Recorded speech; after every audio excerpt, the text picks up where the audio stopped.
দর্শক, জাদুঘরের সামনে আছেন আমাদের সহকর্মী শাহিদুজ্জামান সাকিব। এ বিষয়ে আরও খবর নিয়ে তিনি যুক্ত হচ্ছেন আমাদের সাথে।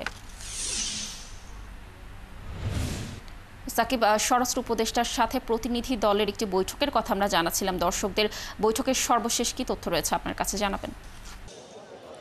লাবণী, বেলা 1টার সময় বৈঠকটি হবার কথা ছিল, তবে এখন পর্যন্ত বৈঠকটি অনুষ্ঠিত হয়নি।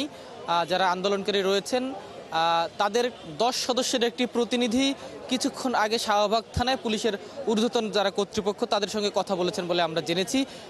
তবে স্বরাষ্ট্র উপদেষ্টার সঙ্গে যে বৈঠক সেই উদ্দেশ্যেই তাদের যাত্রা ছিল।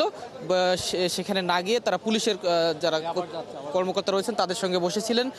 তবে তারা আসলে এখনও অপেক্ষায় রয়েছেন যে তারা স্বরাষ্ট্র উপদেষ্টা পর্যন্ত পৌঁছতে পারবেন এবং স্বরাষ্ট্র উপদেষ্টার সঙ্গে বৈঠক করে তাদের দাবি দেওয়ার বিষয়গুলো জানাতে পারবেন এবং পরবর্তীতে সেখান থেকে আসলে তারা বৈঠক শেষে সিদ্ধান্তগুলো জানাতে পারবেন। বৈঠকটি কেন অনুষ্ঠিত হয় নাই সে বিষয়ে আসলে আমরা এখনও বলতে পারছি না। তবে তারা তাদের যে দাবি সে দাবিতে এখন পর্যন্ত অনড় রয়েছেন। তারা সকাল থেকেই শাহবাগের জাদুঘরের সামনে অবস্থান নিয়ে আছেন। যদিও তারা বেলা 12টা পর্যন্ত একটা আলটিমেটাম দিয়ে রেখেছিলেন যে 12টা পর্যন্ত যদি তাদের দাবি মেনে নেওয়া না হয় তারা যমুনা অভিমুখে তাদের লং মার্চ কর্মসূচি পালন করবেন। তবে যেহেতু বৈঠক হবার কথা ছিল সেই কারণে তারা সেই আলটিমেটাম তারা উঠিয়ে নেন। এখন পর্যন্ত স্বরাষ্ট্র উপদেষ্টার সঙ্গে তাদের বৈঠক অনুষ্ঠিত হয়নি। তারা আশায় রয়েছেন তারা স্বরাষ্ট্র উপদেষ্টার সঙ্গে বৈঠক করবেন এবং তাদের দাবিগুলো সরকার মেনে নেবে, এমন আশা তারা করছেন।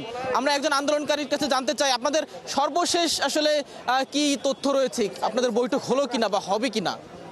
আসলে আমি একটা কথা দিয়ে শুরু করি, যেখানে দেশের প্রত্যেকটা মানুষ, রিক্সাওয়ালা থেকে শুরু করে উচ্চ পর্যায়ের মানুষ, এই বিডিআর এর একটা ন্যায় বিচার প্রতিষ্ঠার জন্য তারা মত প্রকাশ করতেছে। আমাদের সাথে আসলে এই টাইপের কোনো, দেখতেই তো পারতেছেন সকাল থেকে গত 3 দিন হলো আমাদের সাথে ছলা কলা কৌশলে অনেক কিছুই করা হচ্ছে। তো এখন শেষ সিদ্ধান্ত যেটা হচ্ছে, পুলিশ যে এডিসি মাসুদ স্যার সেও আসছিল, তার সাথে আলোচনা হয়েছে। এখন প্রতিনিধি টিম গেছে, আলোচনার মাধ্যমে কি করা হয়।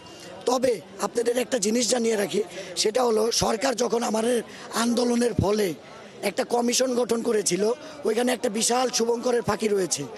আর সেটা হলো উমো নাম্বার প্রজ্ঞাপনে, যে উমো নাম্বার 2-এর উমো নাম্বার ধারাটা আছে, যে পূর্বের যত মামলা আছে, যে 2-3টা মামলা ছিল, এইগুলাও অক্ষুণ্ণ রেখে নতুন করে যে বিগত স্বৈরাচার সরকারের আমলে যারা জড়িত ছিল তাদের বিচারের জন্য এই কমিশন গঠন করা হয়েছে।